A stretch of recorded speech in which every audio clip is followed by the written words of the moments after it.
Bien, mis amados, buen día. Estamos concluyendo la semana, gracias a Dios y a su permanente misericordia sobre nosotros. Su amor eterno nos hace vivir en la confianza, en la seguridad que todo acontecerá conforme Él ha determinado. Seamos pues todos unidos en este momento en una oración de acción de gracias y también uniéndonos en el Espíritu en el programa del Instituto Bíblico Radial del fin de la semana,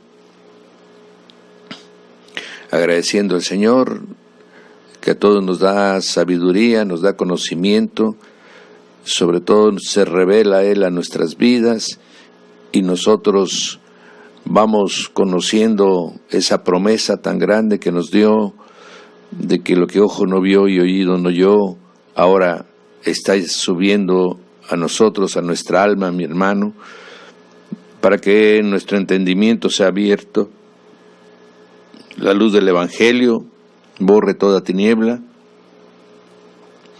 y seamos obedientes, agradecidos y sobre todo siervos útiles para la obra del reino.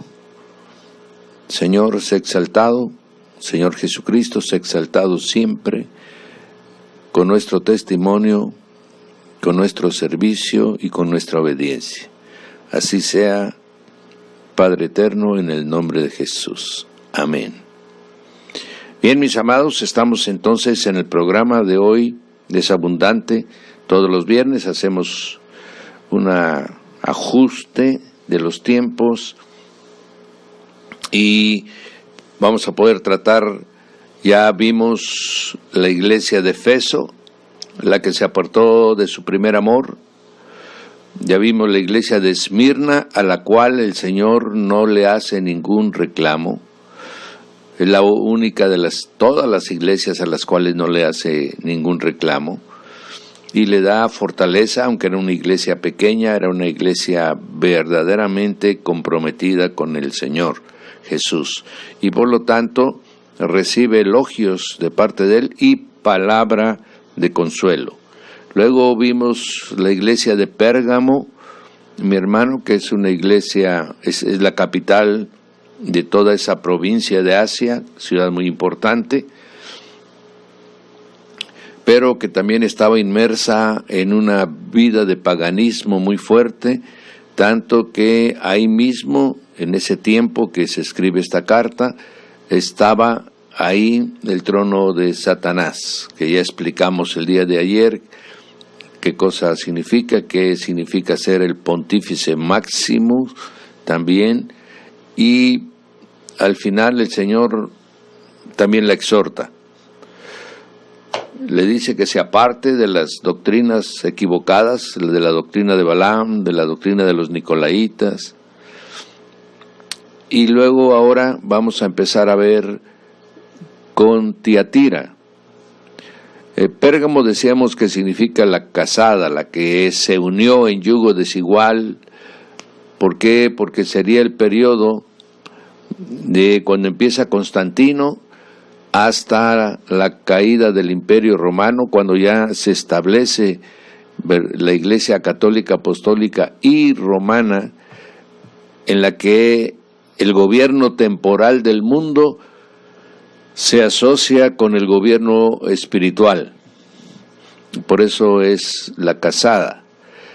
Y ahora tenemos ya del periodo del 590, cuando ya está totalmente establecido en Roma, ¿verdad? El obispo de Roma es el que ya tiene de todo el oriente, no de todo el cristianismo, como se piensa, no, solamente oriente. ¿A qué le llaman, solamente occidente? ¿A qué le llaman occidente, mi hermano? Occidente es ya la parte, el norte de África, especialmente de Egipto, ¿verdad? De Egipto hacia Libia, a las islas de Cartago, la isla de Chipre, Grecia, Italia, España, Francia, eso es el occidente. Y las de oriente son todo lo que es lo que fue Judea, Arabia, lo que ahora es Siria y en aquel tiempo fue Persia, lo que fue, mi hermano, el área de Babilonia, todo lo que es el Asia Menor, en la cual están estas iglesias, el sur de lo que es la Unión Soviética, Turquía, todo eso, mi hermano, es el Oriente. Esa iglesia hasta hoy se mantiene independiente. Hasta el día de hoy se mantiene independiente.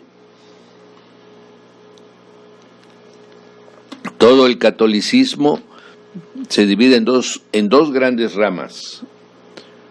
Lo que es el occidente, con el Papa en Roma, y lo que es el oriente, con el patriarca de Rusia, ¿verdad? Entonces son los dos y son diferentes, están al mismo nivel de autoridad. Bien, Tiatira pues entra en ese tiempo. Tiatira significa sacrificio continuo.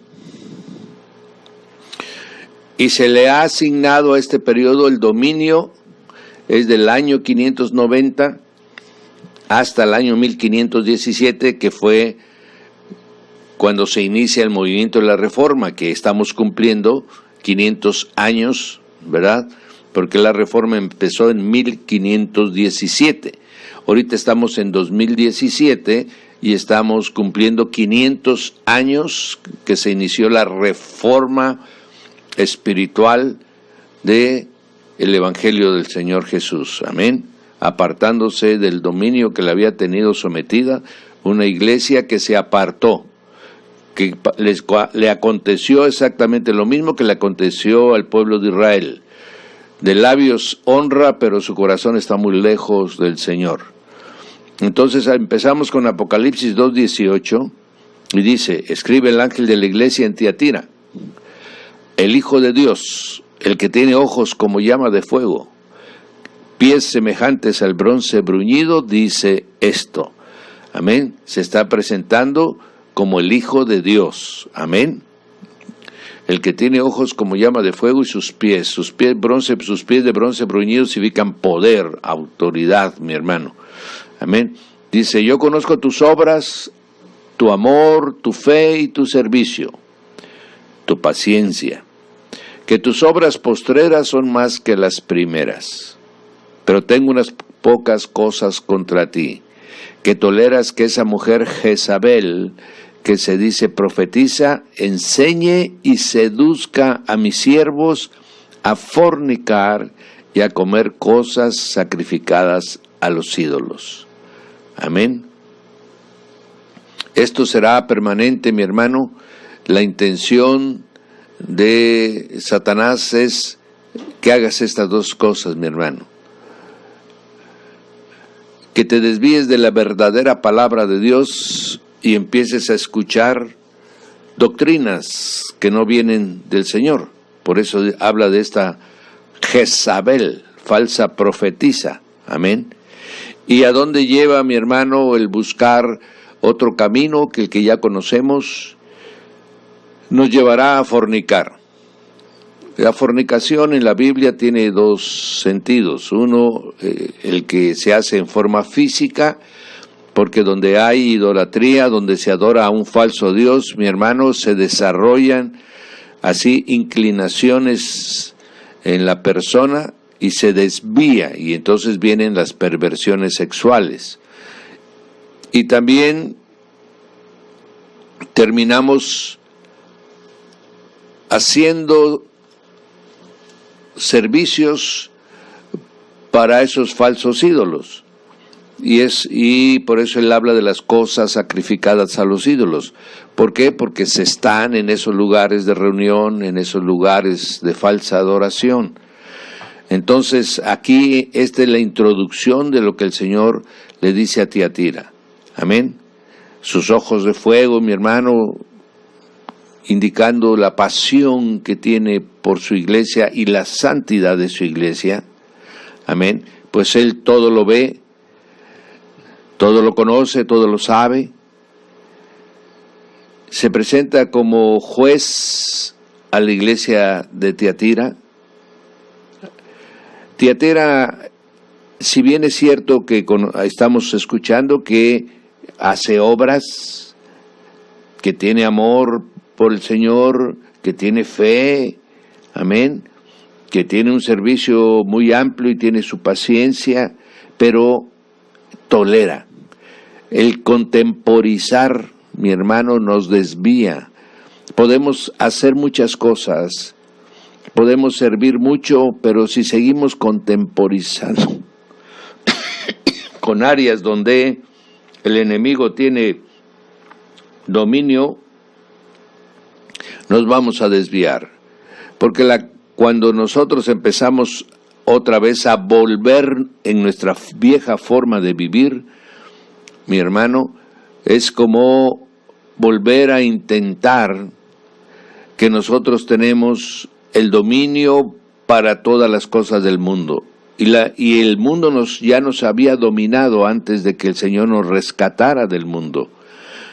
Si nosotros volvemos a insistir de que ahora, porque ya somos cristianos, porque ya conocemos Biblia, porque ya tenemos un puesto en la congregación, no nos va a alcanzar la influencia del mundo, estamos muy equivocados, mi hermano. Por eso la palabra santo, a la iglesia está compuesta de santos, significa que son los apartados del mundo para servir a Dios. Eso es lo que significa santo. Si usted no está en esa condición, mi hermano, pues entonces busque de Dios, que el Espíritu Santo le convenza para apartarse y servirle a Dios. Y de esa manera usted esté bajo la observación de esos ojos con llamas de fuego para ser purificado. Amén. Tiatira, mi hermano, era una ciudad muy opulenta. Por eso el Señor va tomando generalmente ejemplos. Solo Esmirna es la pequeñita, las otras son ciudades muy principales. Había muchísimas congregaciones, mi hermano, en Asia Menor. No vayan a pensar que solo estas 7 estaban. Habían muchísimas, porque ahí el mensaje del Evangelio había corrido por muchísimas partes. Amén. Están todas las ciudades que la primera carta de Pedro señala, y dentro de todas ellas está Tiatira. Esta ciudad era muy famosa. Si tú te recuerdas, cuando llega Pablo a la ciudad de Filipos, ahí estaba una mujer llamada Lidia, que era de Tiatira, dice, ¿verdad? La mujer que se dedicaba a los tintes, porque en Tiatira esa era la especialidad. La especialidad de esa ciudad era las tinturas, los tintes y los colorantes para la ropa, lo cual en ese tiempo, mi hermano, era a través de productos vegetales y productos marinos, o sea, derivado de ciertas conchas, de ciertos crustáceos, ¿verdad? Entonces, a esa ciudad había dominado ese arte, ese oficio, y por lo tanto la hacía muy progresista, muy próspera económicamente, ¿verdad? Ahí había muchos gremios, por lo mismo se derivaba. Los gremios eran grupos muy fuertes económicamente. Era el gremio de los curtidores, el gremio de los alfareros, de los tejedores, de los tintoreros, los que confeccionaban ropa, ¿verdad? Entonces había mucho movimiento comercial en Tiatira. No era una ciudad sencilla. A ella le está hablando el Señor, le dice: a esa Jezabel le he dado tiempo para que se arrepienta, pero no quiere arrepentirse de su fornicación. He aquí yo la arrojo en cama y en gran tribulación a los que con ella adulteran, si no se arrepienten de las obras de ella. A sus hijos heriré de muerte.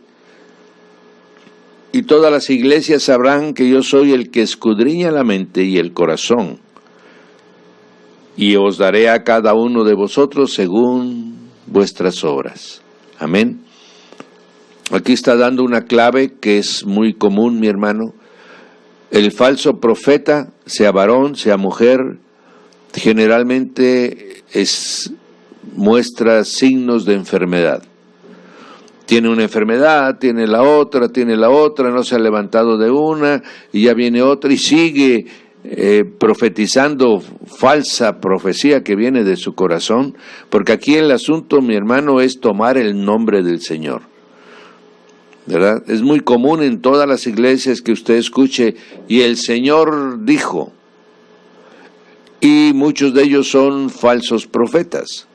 Son profetas que oyen de su corazón y creen que es del Señor. Algunos bien intencionados, mi hermano, pero muchos ya hacen de ese una profesión, una prostitución del don. Y entonces hacen que no solo se desvíe ellos en su conducta, sino que las gentes que creen en su profecía se van desviando. Amén. Estos son, y hay algunos que llegan a ser sus seguidores incondicionales, ya no sopesan la profecía, ya simplemente se van atrás de ello como si fuera un divino, un agorero, ¿verdad? Y a esos son sus hijos. Esto pasaba pues en Tiatira. No olvidemos que todos a una hora salimos de la idolatría que era derivada del paganismo, y en ese tiempo más aún, mi hermano, en donde las mujeres generalmente tenían en los templos paganos, tenían una influencia muy grande, porque generalmente eran las sacerdotisas y las profetisas, las adivinas más bien, de todos esos templos paganos. Había lugares muy famosos donde las mujeres se dedicaban a profetizar y tenían una influencia muy particular en todo el ceremonial de los templos. Entonces, cuando muchas de esas sacerdotisas fueron alcanzadas por la palabra, por ejemplo, cuando cae el templo de Diana de los Efesos, ¿a dónde se fueron todos los que estaban alrededor de ahí, que eran muchísima gente? Para conservar esos templos se requiere de personas. Cuando vieron el poder de los apóstoles, mi hermano, se convirtieron. De la misma manera, en Tiatira, muchas sacerdotisas de templos de otros dioses griegos se habían convertido. Pero como sucede al principio, tenemos que aprender, mi hermano, la cultura del reino de Dios, que no es como la cultura del mundo. Y ellas, que habían tenido influencia en el mundo espiritual de los templos, también aspiraban a tener influencias. Esto se ve, esto que estamos hablando lo puedes tú entender, mi hermano, con el libro 1 de Corintios, ¿verdad? Por eso Pablo da muchas disposiciones de conducta en el libro de Corintios para que estas mujeres sacerdotisas o las mujeres que inclusive se dedicaban a esa vida, mi hermano, de placer a los hombres, ¿verdad? Que también se convirtieron muchas y que también tenían mucha influencia, mi hermano, en el Imperio Romano, ¿verdad? Las mujeres que lograban dominar el arte sexual llegaban a tener gran poderío. Entonces todas estas quieren influir dentro de la iglesia. Ahí pues en Tiatira está pasando algo semejante con una mujer que se hace pasar por profetisa y que está influyendo a la iglesia. Amén. En Colosenses,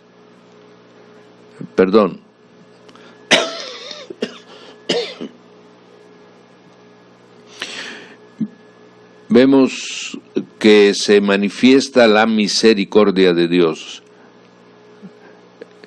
Él es tardo para la ira, mi hermano. Él es verdaderamente, su misericordia es abundante. Y muchas veces no entendemos esa cualidad de Dios, y por eso nosotros abusamos, mi hermano, de esa tolerancia que Él sí tiene para con nosotros, de esa paciencia que Él tiene para con nosotros, ¿verdad? Y creemos que no va a obrar. pero Él permite que nosotros mismos vayamos manifestando lo que hay en nuestro corazón. En el 24 dice: a vosotros y a los demás que están en Tiatira, a cuantos no tienen esa doctrina, amén, y no han conocido lo que ellos llaman las profundidades de Satanás, yo os digo, no os impondré otra carga. ¿Qué está haciendo esta Jezabel, amados? No solamente está llevando falsa palabra, sino que está enseñando hechicería y brujería. Esas son las profundidades de Satanás. Por eso le dice: pero a vosotros, a los que están en Tiatira, que no tienen esa doctrina que tiene esta Jezabel, que no han conocido lo que ellos llaman las profundidades de Satanás, que no han ido a practicar, amén, esos rituales, esos actos de magia, esos actos de hechicería y brujería, dice: no les impondré otra carga. Entonces, estamos viendo aquí cómo las iglesias estaban siendo contaminadas por gente que había salido, mi hermano, de los templos, que eran sacerdotisas, otras eran hechiceras, otros eran brujos. Bueno, eso lo vimos en Hechos 19, ¿verdad? Que quemaron todos los libros de magia a la cual se practicaban, porque era común en ese tiempo, mi hermano, buscar la vida espiritual a través de muchas de las artes que el enemigo ha revelado. Y aquí en Tiatira tenemos un acto muy particular. Es una mujer que está haciendo sus seguidores en la iglesia y los está llevando a practicar ocultismo, esoterismo, magia, brujería, hechicería, etcétera. Amén. Entonces, a ellos está previniendo el Señor. Pablo, con mucho tino, en Efesios 5:11 nos dice: no participéis en las obras infructuosas de las tinieblas, sino más bien reprendedlas, porque vergonzoso es aún hablar de lo que ellos hacen en secreto. Amén. Esto es las profundidades de Satanás. Amén. Bien, y entonces el Señor les dice: pero lo que tenéis, retenedlo hasta que yo venga. Amén. Gloria a Dios. El Señor exhorta a guardar la pureza del Evangelio, a no contaminarnos con doctrina de demonios y mantenernos irreprensibles hasta su venida. Amén. Si esto hacemos, bien hacemos, mi hermano, porque entonces, cuando seamos llamados a su presencia, acudiremos sin estorbo alguno. En el 26 le dice: al que venciere, al que guardare mis obras hasta el fin. Ojo, mi amado,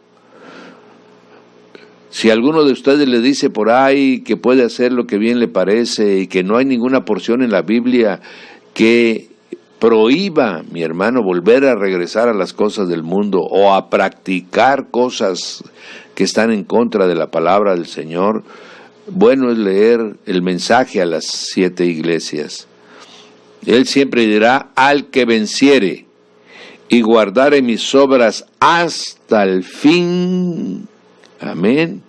No el que empezó la carrera, como dice Pablo, sino el que venciere y guardare hasta el fin, yo le daré autoridad sobre las naciones. Las regirá con vara de hierro y serán quebradas como vaso de alfarero, como yo también lo he recibido de mi Padre. Y le daré la estrella de la mañana. Amén. ¿Cuándo vamos a regir con vara de hierro, mi hermano? Pues según la Biblia, dice que el Señor, cuando venga en Apocalipsis 19, cuando venga a destruir a sus enemigos, dice que Él viene con vara de hierro. Amén. Y que Él viene a establecer un reino en donde los reyes y sacerdotes estarán reinando con Él y también ministrando al Padre, ¿verdad? Y aquí nos está haciendo copartícipes de eso, ya que nos está diciendo que también nos va a dar una vara de hierro como Él la tiene para que las naciones conozcan de la paz y de la obediencia a Jesucristo. Amén. Entonces, aquí confirma lo que nos dice en el capítulo 1, versículos 6, 5, 6 y 7, en la que dice que nos ha hecho reyes y sacerdotes para Dios nuestro Padre. Amén. Esto estaba ya profetizado, mi hermano. Hay un salmo, el Salmo 2, en su versículo 8 y 9, dice: pídeme y te daré por herencia las naciones. Y aquí el Señor dice: yo te daré autoridad sobre las naciones. Serán como posesión tuya los confines de la tierra. Todo eso es para el Señor Jesús, pero Él, somos coherederos con Él por ser su iglesia. Amén. A Él le plació así. Eso no, mi hermano, usted no se desespere, usted no se juzgue a sí mismo, mi hermano. Todo esto es por gracia, a Él le plació. Ahí está el gran misterio que vamos a conocer cuando estemos en su presencia. ¿Por qué lo escogió a usted? ¿Por qué me escogió a mí? ¿Por qué lo escogió a sus hijos? ¿Por qué escogió a su familia? Ese es un misterio que vamos a conocer cuando estemos en su presencia. Por lo pronto, aceptemos, mi hermano, salvación tan grande y nos mantengamos firme para recibir todo esto que está prometiendo el Señor. Amén. Ahí en ese salmo aparece la primera vez: los quebrantarás con vara de hierro y como vasija de alfarero los desmenuzarás. Amén. A Jeremías, si alguno diga, ¿será posible eso, pastor?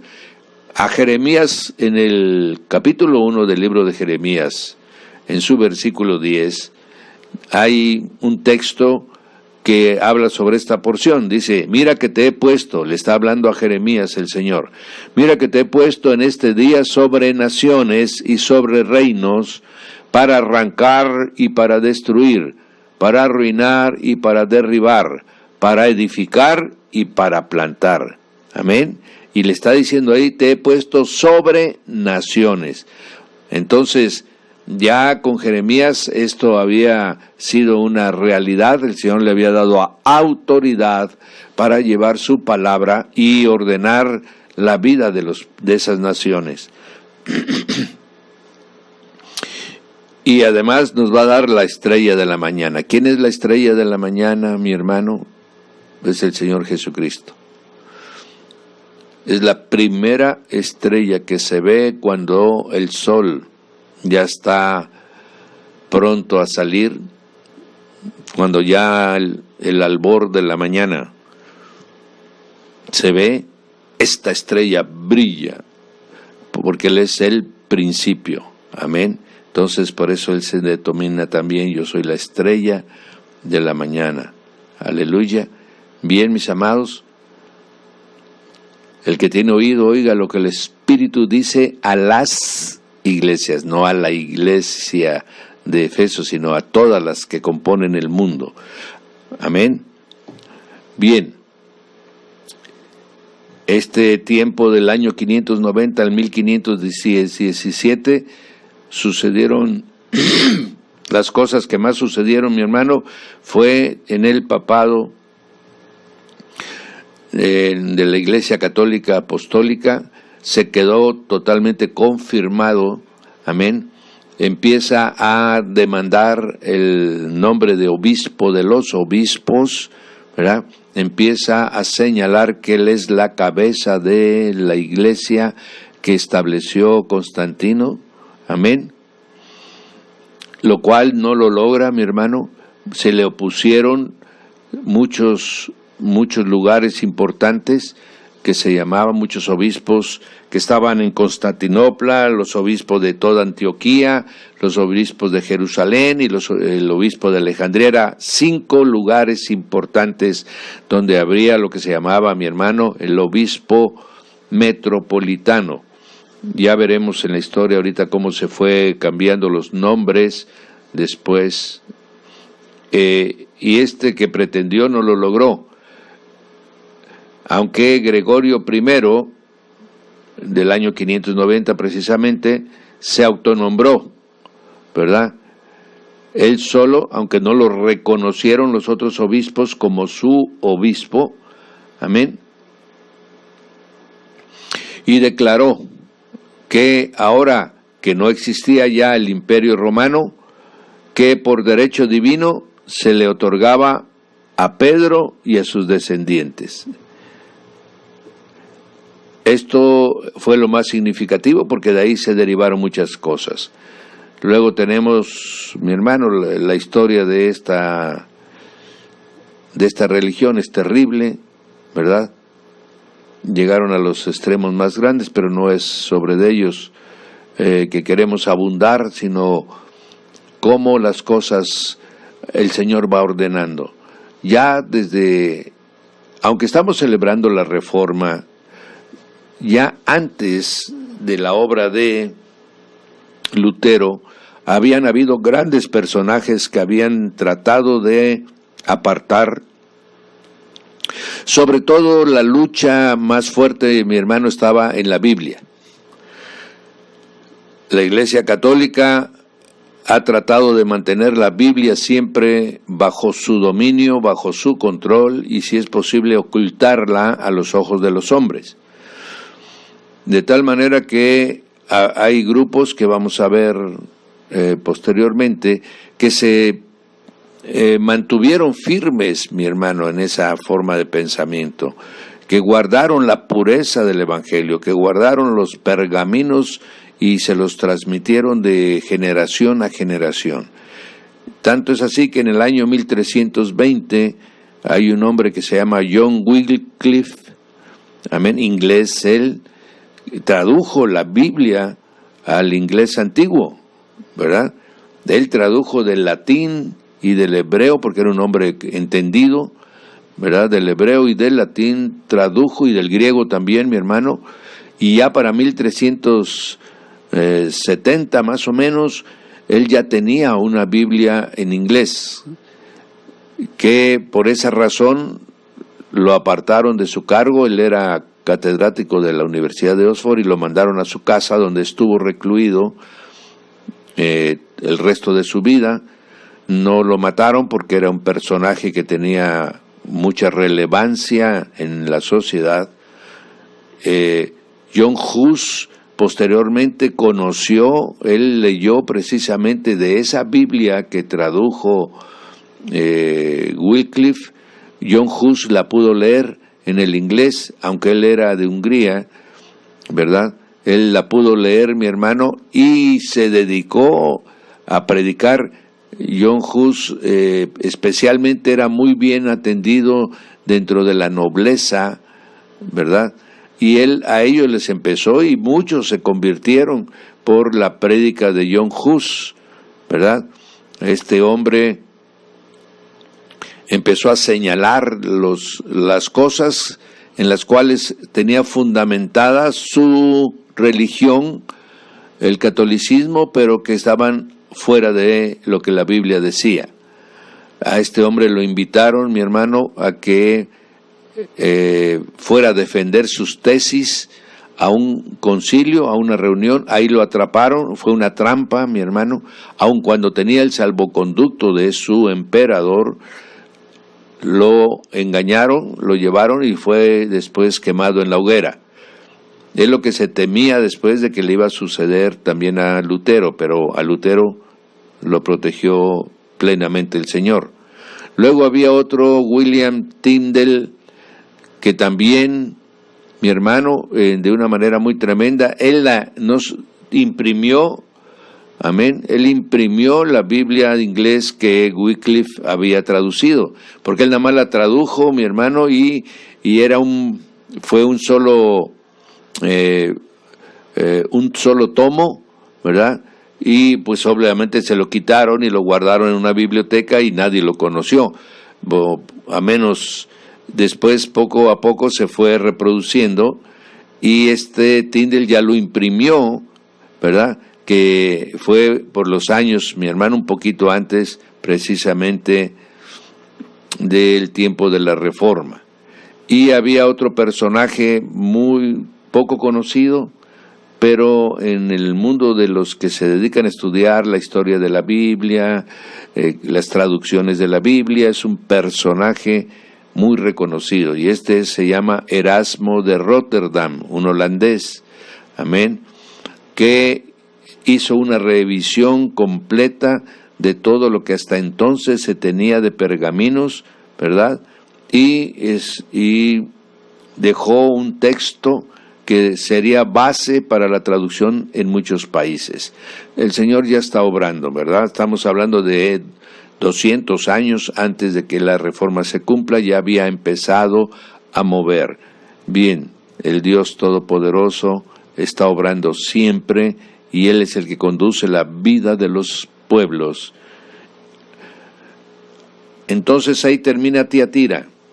Tiatira tiene pues entonces una mujer que está desviando la función de la iglesia y los está conduciendo a caminos de oscuridad. Ahora Sardis. Sardis quiere decir los que escapan o los que salen de ese lugar, de un lugar de peligro. Amén. En la línea profética consideran que corresponde al año que inicia la Reforma hasta el año 1700, ¿verdad? Porque es cuando se hacen las luchas más fuertes, cuando la Inquisición acelera sus cosas, cuando contraataca, por eso se le llama el tiempo de la contrarreforma, ¿verdad? Cuando toda la estructura del catolicismo se une férreamente, todos dejan sus diferencias que tenían, mi hermano, porque había diferencia entre un monasterio y otro monasterio, entre una facción, entre los italianos contra los españoles, y de esta manera se unieron todos en un solo sentir, y a eso se le llama la contrarreforma. A ese tiempo se le considera que es lo que equivale en la línea profética a la iglesia de Sardis. Amén. Bien, el texto bíblico dice así, Apocalipsis 3, ya estamos en el capítulo 3, escribe al ángel de la iglesia en Sardis, el que tiene los 7 espíritus de Dios y las 7 estrellas, ese es nuestro Señor Jesús, mi hermano, ¿verdad? ¿Se está usted acordando de Isaías 11, mi hermano? Bien, yo conozco tus obras, que tienes nombre de que vives y estás muerto. ¿Por qué se presenta así el Señor? Bueno, Sardis, mi hermano, era una ciudad que estaba sobre la punta de un cerro, y ahí se había ido desarrollando la ciudad. Y la característica más significativa de este lugar es que ahí había habido un rey mítico, inclusive se escribieron, por parte de los griegos, se escribieron historias sobre el rey Creso, que se consideraba el hombre más rico de todo su tiempo. Dicen que era un hombre que era extraordinariamente hábil para los negocios, todo lo que emprendía, por eso dicen que el rey Cresus todo lo que tocaba lo convertía en oro. Amén. Era realmente un hombre de un reino envidiable, ¿verdad? Y por eso logró construir esta ciudad que prácticamente se consideraba que era inexpugnable, o sea que nadie la podía conquistar. Pero el primero que la conquistó fue Ciro el Grande. Amén.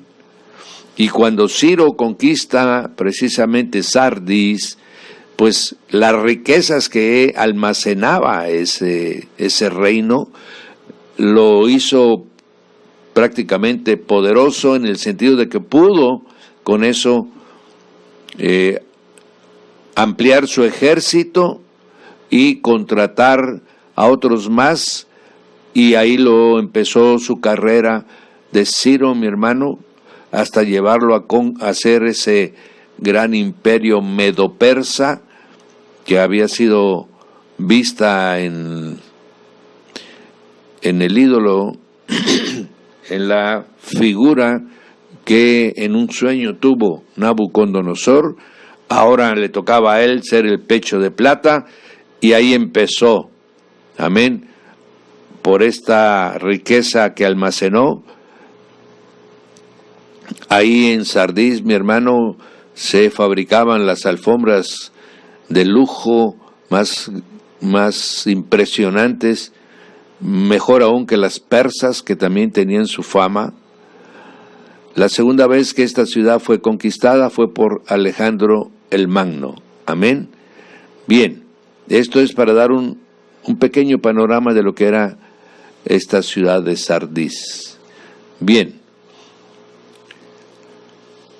Apocalipsis 3:2 dice: sé vigilante, iglesia de Sardis, sé vigilante, y afirma las otras cosas que están para morir, porque no he hallado tus obras perfectas delante de Dios.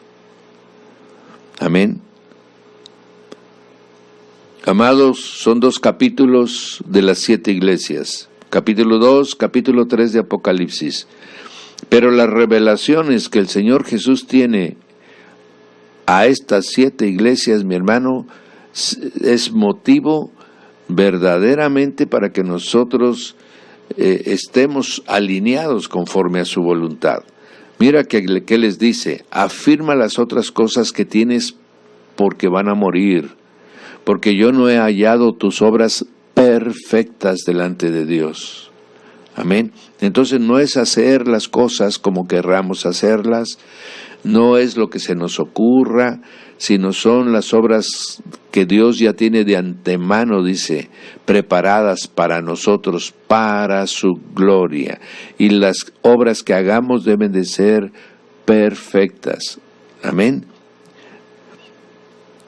Esto ya no lo sabía.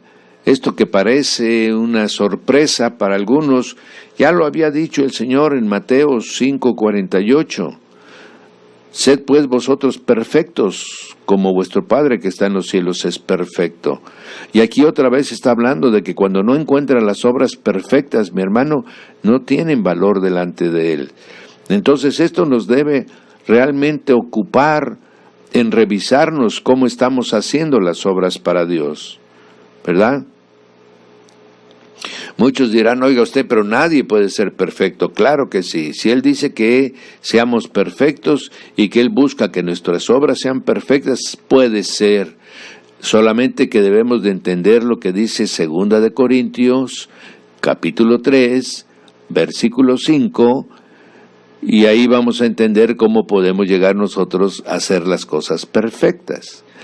Dice: no es que seamos nosotros competentes por nosotros mismos para pensar algo como que viene de nosotros, sino que nuestra competencia proviene de Dios, el cual asimismo nos hizo ministros competentes de un nuevo pacto, no de la letra, sino del Espíritu, porque la letra mata, mas el Espíritu vivifica. Ahora ya entendí. Entonces yo tengo que hacer las obras de Dios en el Espíritu, guiadas por su Santo Espíritu, para que yo sea competente, suficiente para hacer sus obras perfectas. Amén. Gloria a Dios. Así es, mi hermano. Así es. Así es. La sabiduría viene de lo alto. Amén.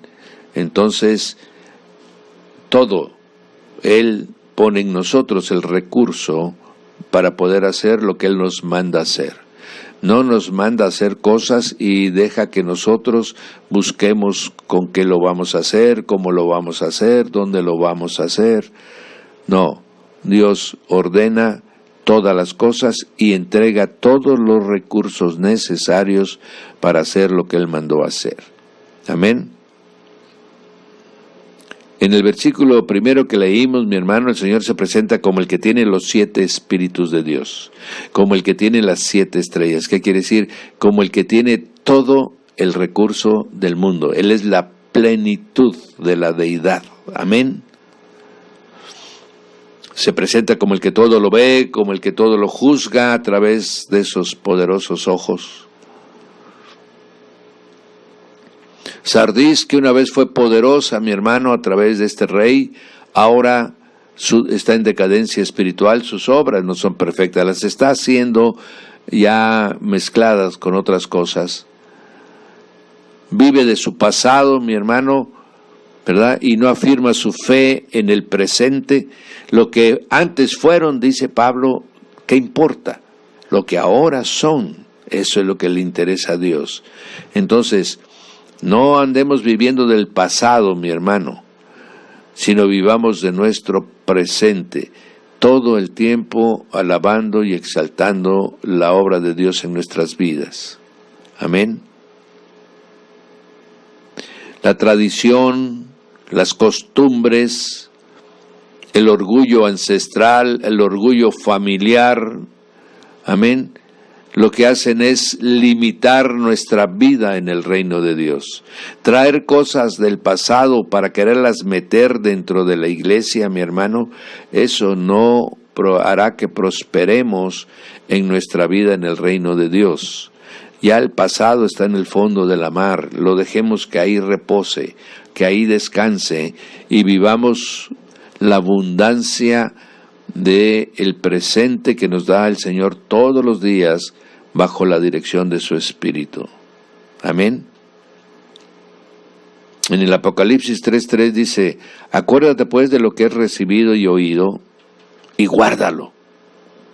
Amén. Porque la fe viene por el oír la palabra de Dios. Guarda la palabra de Dios, que permanezca en ti, porque el Señor dice, entonces seréis verdaderamente mis discípulos. Si me amáis, guardad mis mandamientos. Amén. Dice, si no velas, dice primero arrepiéntete, pues si no velas, vendré sobre ti como ladrón y no sabrás a qué hora vendré sobre ti. A todos los que les ha hecho una reclamación el Señor excepto la de Esmirna, el Señor le hace reclamación a todos y les dice, arrepiéntete. Amén. Entonces, mi hermano, el arrepentimiento debe ser constante. ¿Por qué? Porque mientras estamos en perfeccionamiento, estamos errando constantemente, pero no buscando el pecado, sino por la ignorancia de muchas cosas, por la flaqueza de nuestro carácter, por la debilidad de nuestra condición humana. Amén. Pero si erramos, mi hermano, nos arrepentimos. ¿Por qué me debo de arrepentir constantemente? Porque cuando me arrepiento me voy limpiando de mis defectos, de mis debilidades, de mis concupiscencias. Amén. Y el Señor dice, yo voy a venir. Si tú no velas, o sea, si no estás constante en la palabra, si no estás constante en el servicio, si no estás constante, mi hermano, en la oración, entonces dice, vendré sobre ti como un ladrón. Y tú no vas a saber a qué hora vendré sobre ti. Amén. Aquí el Señor está exhortando a esta ciudad, que una vez fue pudiente, pero que ahora es una vieja ciudad, que solo sabe vivir de su pasado, que no ha agarrado la pasión de una nueva vida en Cristo. Amén. Y Él le dice, pero arrepiéntete, ponte en guardia, trae el Evangelio a tu vida, conquista a los enemigos espirituales. Y entonces la ciudad de Sardis, le dice el Señor, tienes unas pocas personas en Sardis que no han manchado sus vestiduras, y esas andarán conmigo en vestiduras blancas, porque ellas son dignas. Voy a repetir el texto, mi hermano. Tienes unas pocas personas en Sardis. Tremendo, ¿verdad? Por eso le está diciendo, arrepiéntete. Tú crees que estás viva, pero te estás muriendo. Porque el que no tiene a Cristo se está muriendo todos los días. Estas pocas personas están en todo el mundo, mi hermano. ¿Qué quiere decir? Que el Señor tiene un remanente en todas partes. Hay un remanente en Tuxtla, hay un remanente en Chiapa de Corzo, hay un remanente en San Cristóbal, Comitán, Tapachula, Palenque, también todos los municipios de Tuxtla, todos los municipios del país tienen remanentes. Hay gente fiel que ama al Señor, que le está sirviendo, mi hermano, fielmente, y esa es su iglesia que Él tiene esparcida por toda la tierra. Y les da una promesa y les dice en el versículo 5, el que venciere será vestido de vestiduras blancas. Lo mismo que nos repite mi hermano en el capítulo 19 de este libro. No borraré su nombre del libro de la vida, y confesaré su nombre delante de mi Padre y delante de sus ángeles. El que venciere es el que jamás, mi hermano, se avergüenza de Cristo. Es el que él tiene esa fidelidad con su Señor desde que lo recibió hasta que se ha llamado. Amén. Esa es la iglesia, porque Cristo es fiel, mi hermano, su amada. La iglesia tiene que ser fiel. La infidelidad no entrará al reino de Dios. Amén. Para aquellos que dicen que después de haber recibido a Cristo pueden vivir como bien le place, porque Él es tan misericordioso que bastó que algún día pronunciaran su nombre para ser salvos, les voy a leer una porción de Apocalipsis 3:5 para que cambien su opinión y se arrepientan, porque esos no están arrepentidos. El que venciere será vestido de vestiduras blancas, solo el que venza. No borraré su nombre del libro de la vida. Pregunta que hago para que tengamos claro esta porción. En el libro de la vida están escritos los nombres de toda la humanidad, como muchos dicen, o solamente están escritos los que han recibido a Cristo como su Señor y Salvador. Esto es muy importante entenderlo, porque si yo digo no, ahí están escritos todo el nombre de todas las personas que han venido a la tierra, por eso todos somos hijos de Dios, lo cual contradice muchos versículos y textos bíblicos donde dice, por ejemplo, Marcos, id y predicad a todas las criaturas, o la de Mateo, id y llevad y discipulad para que los que crean sean salvos y los que no crean, ¿verdad? Entonces, el pensamiento, la doctrina predominante respecto al libro de la vida, mi hermano, es que ahí son escritos el nombre de aquellos que reciben a Jesús como su Señor y Salvador en su corazón, amén, arrepintiéndose de sus pecados y recibiéndolo a Él para vivir una nueva vida en el reino de Dios. Esa es la doctrina predominante de que esos son los que están inscritos en el libro de la vida. Amén. Bien, pero si el Señor dice, y no borraré, al que venciere será vestido de vestidura blanca, y no borraré su nombre del libro de la vida. ¿Qué quiere decir? Que muchos que recibieron al Señor como su Salvador y como su Señor, estaban escritos en el libro de la vida, pero que no vencieron, sino que en el camino fueron seducidos por una Jezabel, amén, fueron seducidos por cuestiones del mundo, fueron engañados, mi hermano, ¿verdad? Como la iglesia de Pérgamo que cayó en religiosidad y se apartó del amor de Cristo. Y dice, y que esas gentes que estaban escritas en ese libro, algunos, mi hermano, fueron borrados. Sí, pues está diciendo en Sardis que tienes unas pocas personas, amén, Mi hermano, ¿me podrías acompañar? En el versículo anterior, el versículo 4, tienes unas pocas personas en Sardis que no han manchado sus vestiduras y andarán conmigo en vestiduras blancas. Y en el versículo 5 dice, el que venciere será vestido de vestiduras blancas. Esas pocas personas de toda la iglesia de Sardis. Las demás, mi hermano, su nombre que estaba en el libro sería borrado. Amén. Esta es una de las porciones más claras de que se puede ser borrado del libro de la vida. ¿Y qué significa ser borrado del libro de la vida?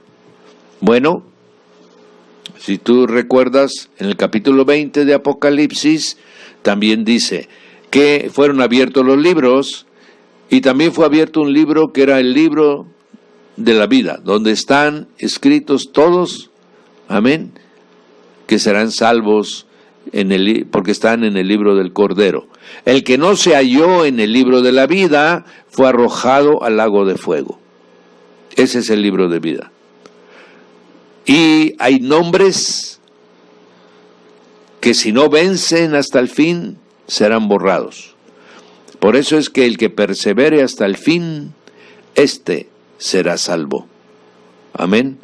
No es de empezar, mi hermano, como por ahí. Por eso esa doctrina es tan peligrosa.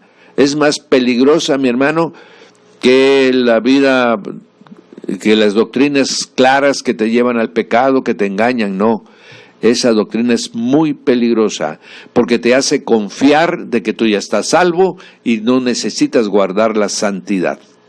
Amén. Y consecuentemente al final se van a encontrar con una sorpresa. El libro de la vida, mi hermano, no solo aparece en Apocalipsis 3:5. Ya había antecedentes, por ejemplo, Éxodo 32:32. En Éxodo 32:32 dice, perdones ahora su pecado. Si no, aquí es Moisés hablando, ráeme ahora de tu libro que has escrito. Amén. Desde entonces está el libro de la vida. Amén. Y Jehová respondió a Moisés, al que pecare contra mí, a este raeré, que quiere decir, a este borraré yo de mi libro. Amén. Entonces le está diciendo Moisés, yo soy el que anota en el libro y yo soy el que borra. Ahí no tiene nada que ver ninguna persona. Ni los mismos ángeles, el que instruye es el Señor. Anótame ahí en el libro de la vida. Anótame ahí a Raúl, anótame ahí a José, anótame ahí a María, anótame ahí a Aarón, anótame ahí. Amén. En el libro de Daniel 12, capítulo 12, versículo 1, habla también de esta porción. Dice, en aquel tiempo se levantará Miguel, capítulo 12 de Apocalipsis, el gran príncipe que está de parte de los hijos de tu pueblo. Será tiempo de angustia, cual nunca fue desde que hubo gente hasta entonces. Pero en aquel tiempo será liberado tu pueblo, todos los que se hallen escrito en el libro. Amén. Entonces, ahí hay una cuestión muy importante. ¿Quiénes van a ser salvos cuando venga el Señor Jesús en su segunda? Los que están escritos en el libro. Amén. Por eso no es que cualquiera, mi hermano, no, la sangre del Señor Jesús es de un valor verdaderamente incalculable delante de los ojos del Padre. No es una baratija, mi hermano, no como la quieren tomar muchos que creen que es cualquier cosa y que por lo tanto basta hablar una vez o pronunciar el nombre de Jesús, pero no, mi hermano. Sería injusto Dios si uno que una vez pronunció y dijo yo recibo a Jesús como mi Señor y después vivió una vida desordenada, y por el otro lado está una persona que ha creído en la palabra, que ha dejado todo por Cristo, amén, aún ha expuesto su propia vida y va a tener la misma recompensa que aquel que sigue teniendo una vida pecaminosa.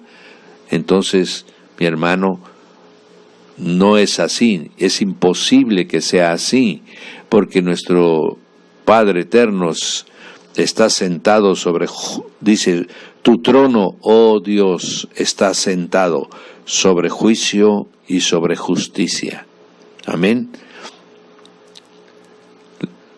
Ya tendremos la oportunidad, mi hermano, de hablar sobre la justicia de Dios, que es la que pocos conocen y por eso tienen una vida tan desordenada. En el Nuevo Testamento, el mismo Señor, cuando en el libro de Lucas, capítulo 10, regresan los 70, si ustedes recuerdan, gozosos, alegres, llenos de regocijo, y le decían, Señor, Señor, los demonios se sujetaban en tu nombre. Y el Señor les dice, no os regocijéis de que los espíritus se os sujetan, sino regocijaos de que vuestros nombres estén escritos en los cielos. Amén. Lo importante es que estemos ahí, porque se va a leer el libro de la vida, mi hermano. Y tu nombre y el mío deben de estar ahí para salvación y vida eterna. Amén. Pablo lo ratifica, mi hermano, en Filipenses 4:3. Asimismo te ruego también a ti, compañero fiel, que ayudes a estos que combatieron juntamente conmigo en el Evangelio, también con Clemente y los demás colaboradores míos, cuyos nombres están en el libro de la vida. Amén. Esto es hermoso, mi hermano, y en la iglesia de Sardis el Señor les está diciendo, arrepiéntanse, velen, guarden lo que tienen, y sobre todo, que sus nombres no sean borrados. En este periodo de tiempo, mi hermano, termina el gobierno único y homogéneo. Acaba, mi hermano, de la exclusividad que se adjudicó la Iglesia Católica, Apostólica y Romana. En 1517, hace 500 años, terminó ese secuestro que hizo tanto del Evangelio como de las Escrituras. Y salió a la luz con una fuerza como solo el poder de Dios puede hacerlo. Y no lo hizo con multitudes, mi hermano, lo hizo con un solo hombre, para que demuestre él que él es el que tiene el poder. Amén. Lo que sucedió en 1517, mi hermano, todavía no lo dimensionamos. Porque Lutero, mi hermano, que era un monje, que ahora hacía la función de un catedrático, amén, se está presentando, Señor, en contra de la institución más poderosa que existía sobre la tierra, desde el punto de vista religioso, espiritual y también secular. Y por el otro se estaba enfrentando, mi hermano, a Carlos V, que era el monarca más poderoso que ha habido en la historia de la humanidad. Carlos V se ufanaba de decir, en mi imperio nunca se oculta el sol. Y ciertamente él tenía tierras, mi hermano, en las Islas Filipinas eran suyas, lo que era América era suya porque lo había heredado desde lo que era de México, mi hermano, hasta los Andes, hasta el Perú. Había heredado España, había heredado Alemania, había heredado Nápoles, había heredado condados, amén, de tal manera que él tenía posesiones inmensas. Entonces están reunidos en ese momento el poder religioso más poderoso sobre la tierra y el poder secular imperial más poderoso sobre la tierra. Se están unidos. ¿Y qué pasa? ¿Contra quién están peleando? Contra un hombre, mi hermano, que ni siquiera tiene protección atrás de él, porque no tenía seguidores. Es en ese momento que saca a él sus 95 tesis, que empieza a tener seguidores, que él manifiesta su pensamiento. Obviamente sabemos cómo opera Dios con los hombres, amén. Y él empieza, mi hermano, de esa manera a despertar los espíritus, empieza a despertar gentes y se le empiezan a sumar. Pero eran gentes, mi hermano, que comparado con sus oponentes, realmente no representaban gran cosa. Pero si Dios conmigo, ¿quién contra mí? En el caso de Lutero se aplica totalmente a los que él llamó. Amén. Él también justificó, él también glorificó. Si Dios conmigo, ¿quién contra mí? Aleluya. Y en él se cumplió plenamente este texto bíblico, mi hermano. Amén. Y el resultado de ese movimiento, ¿qué fue? Que se volvió a recuperar las Escrituras, o sea, la Sagrada Biblia, volvió a tener la supremacía sobre la autoridad del hombre. Volvió otra vez a retomarse. Y dice, y luego se estableció también el sacerdocio universal, de que todos los que crean en Jesús, mi hermano, pueden ser llamados al sacerdocio espiritual. Amén. Y que también nosotros lo único que necesitamos es tener fe en el Hijo de Dios. Y todo nos será entregado. Amén. Esas cosas que las decimos ahorita con tanta sencillez, mi hermano, fue una explosión que conmovió al mundo entero. Y que a través, ahora la guerra ya no se haría, mi hermano, con ejércitos, sino se haría con la imprenta y con la pluma de muchos hombres que le bastaron escribir un libro para transformar vidas. Y así sería la obra de Zwinglio, amén, en Suiza, así sería la obra, en Zurich, Zwinglio en Zurich, Calvino, mi hermano, también en Ginebra, amén, y son hombres solos. Y en España bastaría, mi hermano, Casiodoro de Reina para ser la reina Valera junto con Cipriano de Valera.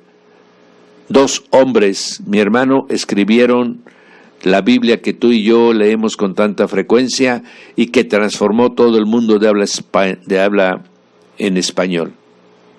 Amén. ¿Necesita muchos Dios? No, verdaderamente no.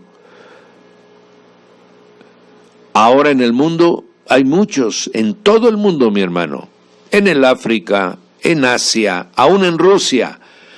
Amén. Rusia está preocupada por el crecimiento del cristianismo. China está preocupado por el crecimiento del cristianismo. En Japón, mi hermano, el cristianismo ha crecido de una manera sorprendente. Amén. ¿Por qué? Porque es la obra de Dios, mi hermano.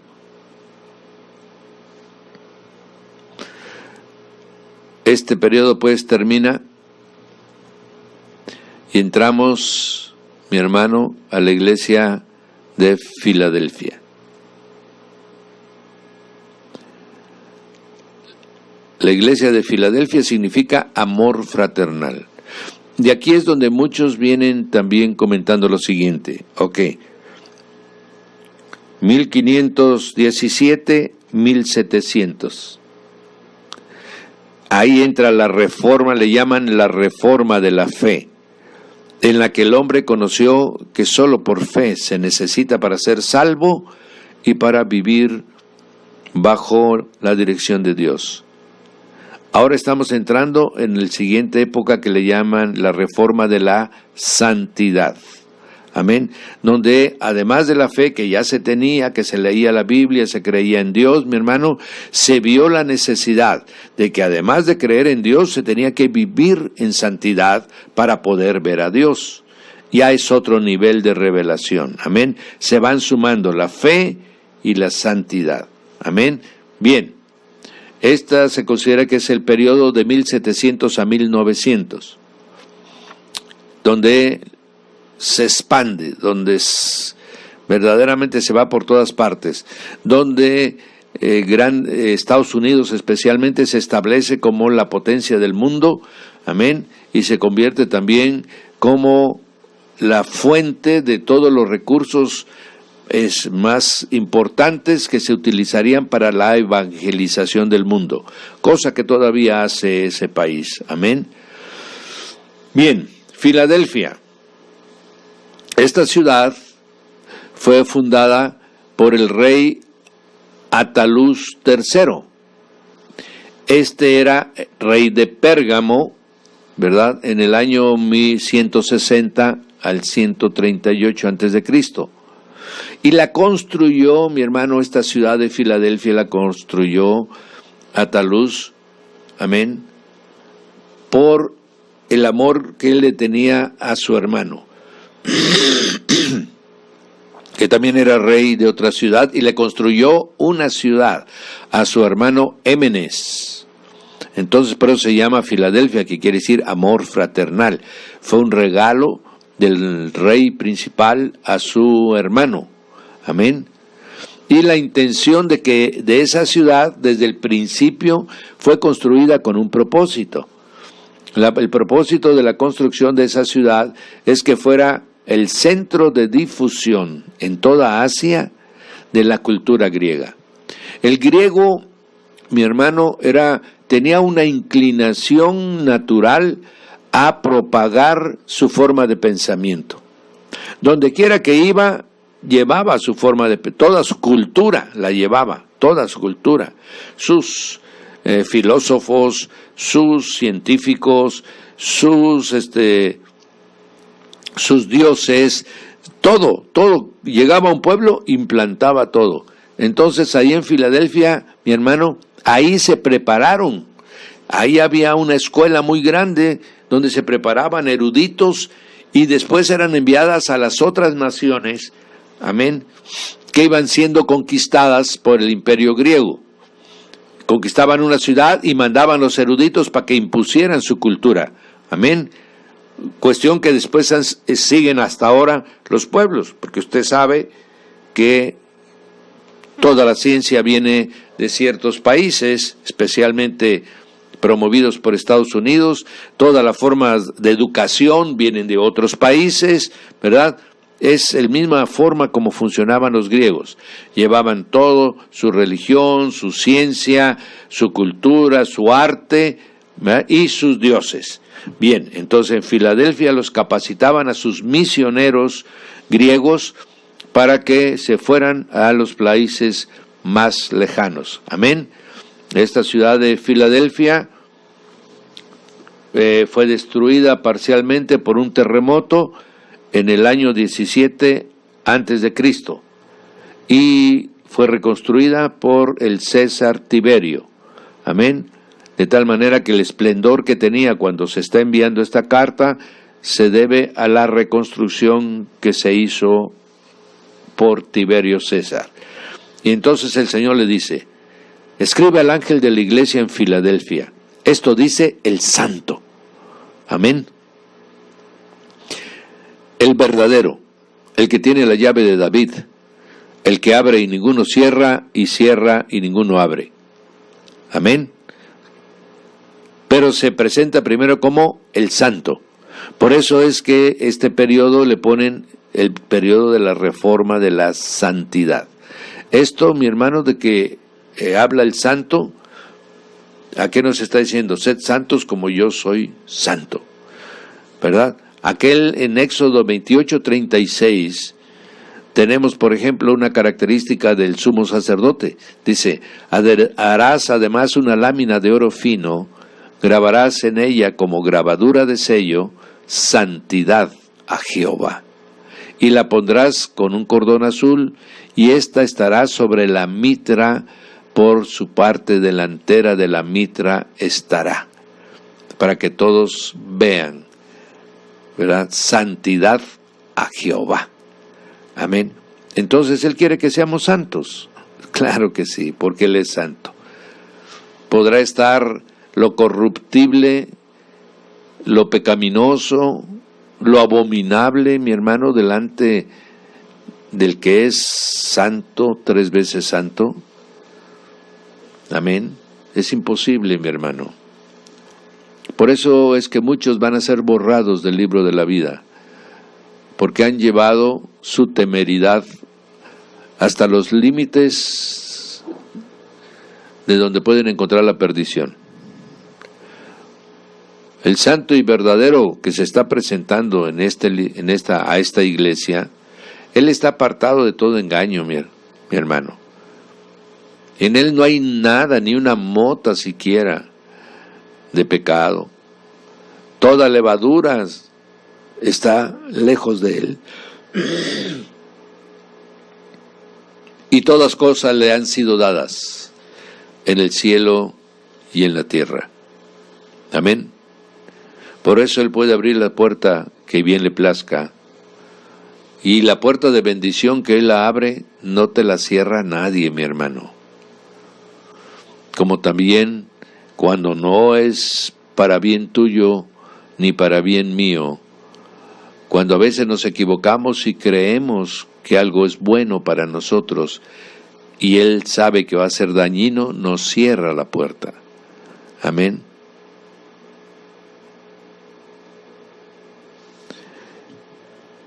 Y le dice a la iglesia de Filadelfia, el verdadero.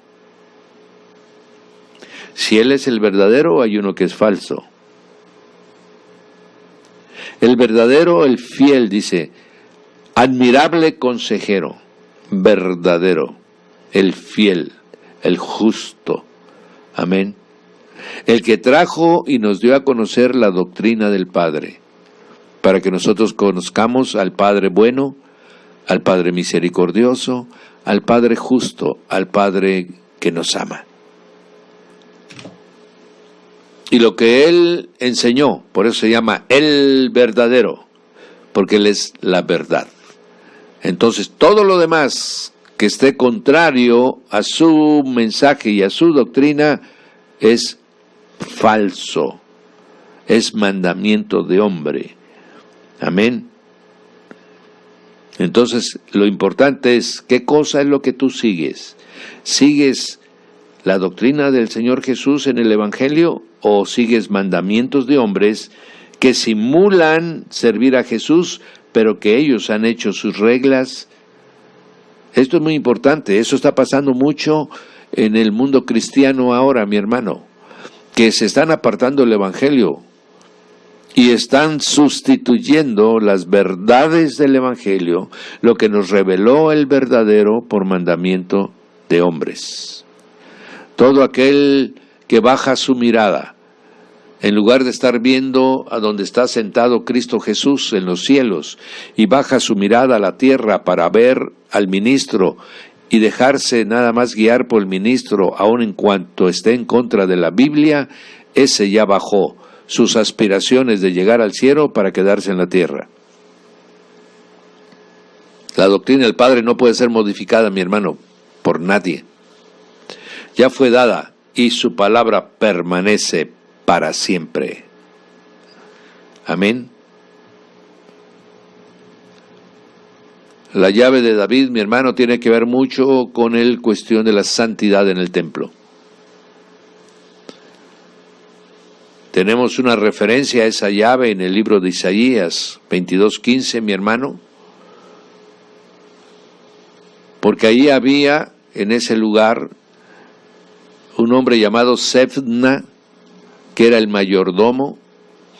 ¿Quién era el mayor? Era el que guardaba, el que tenía a su cargo todo lo que llevaban de diezmos, de ofrendas, de libaciones, él, mi hermano, lo tenía y lo vendía. Amén. Y se había hecho de una riqueza verdaderamente sorprendente. Y el Señor le dice: ve, entra a ese tesorero, a Sebna, el mayordomo, y dile: yo te arrojaré de este lugar, de tu puesto yo te empujaré. Y en aquel día llamaré a mi siervo Eliakim, lo vestiré de tus vestiduras, lo ceñiré en tu talabarte, entregaré en sus manos tu potestad, y será padre al morador de Jerusalén. Amén. Y a la casa de Judá. Y pondré la llave de la casa de David sobre su hombro. Él abrirá y nadie cerrará.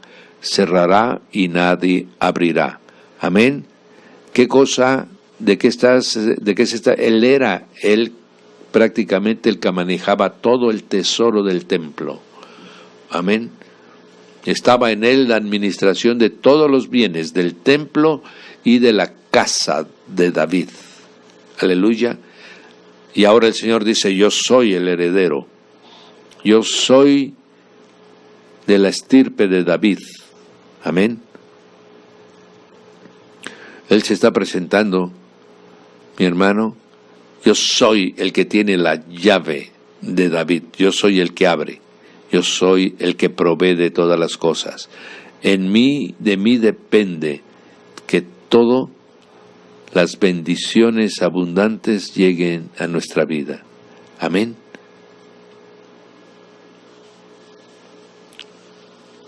¿El Señor es intercesor delante del Padre? Sí. ¿El Señor es adorador en los cielos, mi hermano? También. Así que también Él tiene todas las llaves, las tiene Él. La llave de la sabiduría, mi hermano, la llave de la vida eterna, la llave de la abundancia y la provisión, la llave de la alabanza y la adoración. Él es el que tiene la llave. Amén. Por eso, de esa manera, mi hermano, sin Cristo no tenemos nada. Después veríamos en Mateo 16, 19, amén, cómo le está diciendo a Pedro lo siguiente: a ti te daré las llaves del reino de los cielos. Todo lo que atares en la tierra será atado en los cielos, y todo lo que desatares en la tierra será desatado en los cielos. Estas son otras llaves. Estas llaves son las llaves de la salvación. Amén.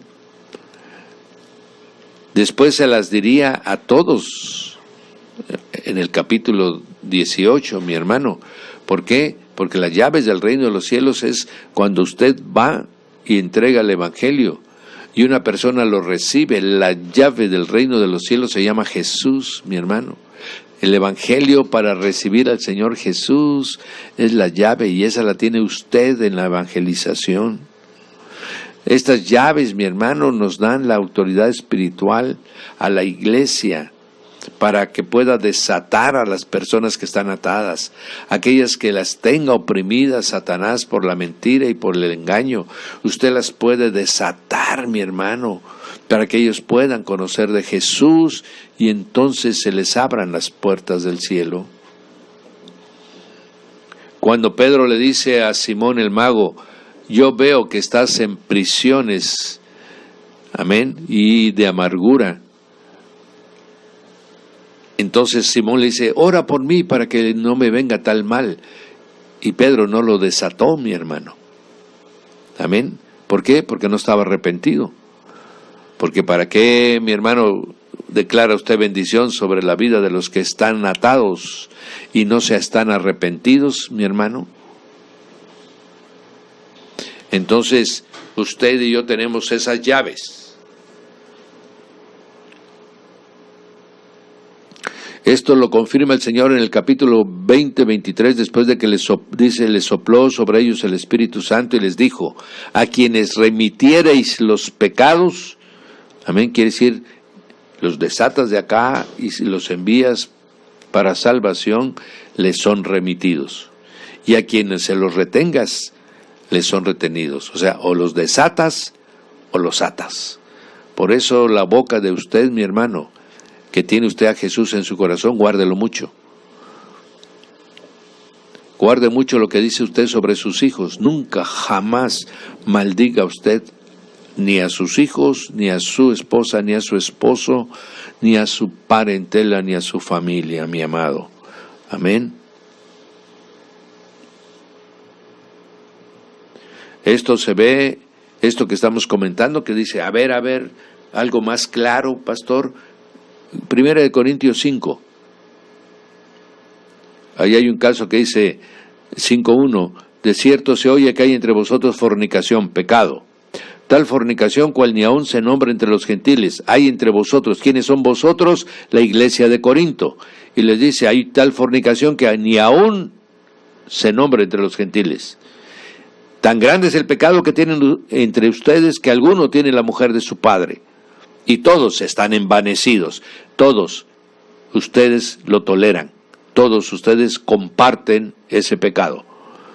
¿No deberíais más bien haberos lamentado para que fuese quitado de en medio de vosotros el que cometió tal acción?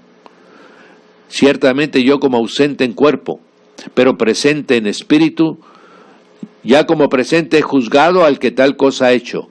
Y en el nombre de nuestro Señor Jesucristo, reunido vosotros y mi espíritu con el poder de nuestro Señor Jesucristo, que el tal se ha entregado a Satanás, amén, atado, para destrucción de la carne, a fin de que el espíritu sea salvo en el día del Señor Jesús.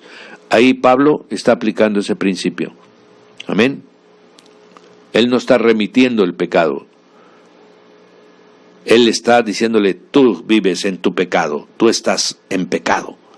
En ese momento él, mi hermano, está atado en su vida.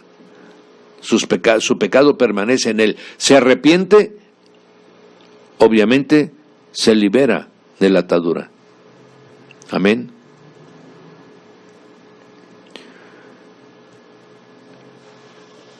Bien, mis amados, Apocalipsis 3:8 dice, yo conozco tus obras, he aquí he puesto delante de ti una puerta abierta, la cual nadie puede cerrar, porque aunque tienes poca fuerza, amén, has guardado mi palabra y no has negado mi nombre.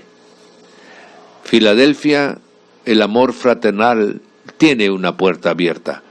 El amor siempre tiene una puerta abierta, mi hermano. Amén.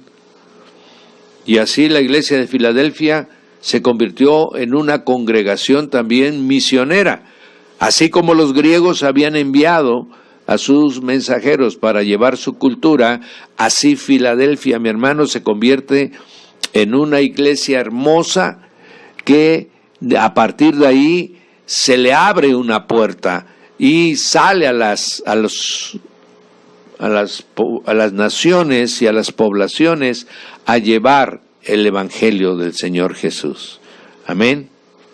Era pequeña en membresía, sí, pero era ferviente para llevar el evangelio, mi hermano. Y el Señor le había abierto la puerta, ¿no? Dice que el que Él pone la puerta abierta nadie la cierra, ¿no? Entonces Filadelfia, mi hermano, salió y compartió el amor fraternal del evangelio a través de muchos lugares.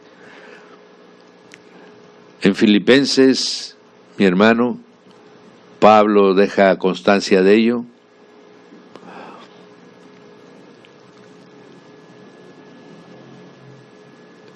Y así tenemos el versículo 10. Por cuanto has guardado la palabra de mi paciencia, ese es el evangelio, yo también te guardaré de la hora de la prueba que ha de venir sobre el mundo entero, para probar a los que moran sobre la tierra. Tú que vives en amor, tú que vives el amor fraternal, amén, a ti te guardaré. El amor cubre multitud de pecados, dice la palabra, mi hermano. Y el Señor está confirmando, por cuanto has guardado el evangelio, yo también te guardaré de la hora de la prueba que ha de venir sobre el mundo entero para probar a los que moran sobre la tierra. Amén. Y aquí este texto ha servido, mi hermano, para dos cosas. Una, sobre todo, para hablar del arrebatamiento, de lo que vendremos en un momento más, que tengamos esta intermedio, mi hermano. Y vendré para concluir con esta porción de Filadelfia, y después